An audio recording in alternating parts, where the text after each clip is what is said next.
নজর রাখবো পরবর্তী সংবাদে। রহস্যজনকভাবে মৃত্যু হয়েছে এক 57 বছর বয়সী ব্যক্তির, এমনটাই জানা গেছে। এবং সে সঙ্গে বিশ্রামগঞ্জ বরকুবাড়ি এলাকায় এই ব্যক্তি দিলীপ ধর নামের ব্যক্তির মৃতদেহ উদ্ধার হয়েছে সোমবার ঠিক সন্ধ্যা নাগাদ।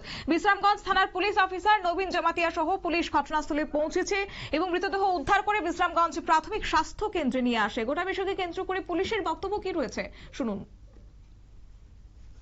মানে 5টার দিকেই একটা খবর পাইছি যে একটা ডেড বডি ঠিক ক্ষেতের বরকুবাড়ি রাস্তার ক্ষেতের লগে একটা ডেড বডি পড়ে রয়েছে। হ্যাঁ, সঙ্গে সঙ্গে খবর পাওয়ার লগেই আমরা গেছি। ঠিক যেমন খবর এমন দেখতে পাইছি একটা ডেড বডি পড়ে রয়েছে।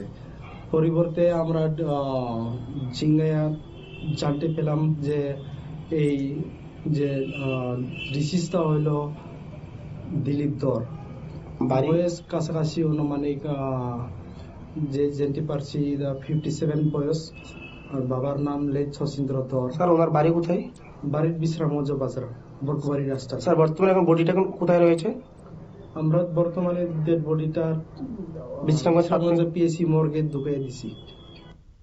আপনারা শুনলেন পুলিশের বক্তব্য। অবশ্যই এই মৃতদেহটি উদ্ধার করে বিশ্রামগঞ্জ প্রাথমিক স্বাস্থ্য কেন্দ্রে নিয়ে যাওয়া হয়েছে এবং বর্তমানে সেই মৃতদেহটি ময়নাতদন্ত করার জন্য মর্গে পাঠানো হয়েছে। যদিও পরিবারের পক্ষ থেকে অভিযোগ যে তাকে খুন করা হয়েছে এবং একাধিক প্রশ্ন তো রয়েছে, তবে সবটাই বেরিয়ে আসবে তদন্ত সাপেক্ষে। নিয়ে নিচ্ছে ছোট্ট একটি বিজ্ঞাপন বিরতির সঙ্গে থাকুন।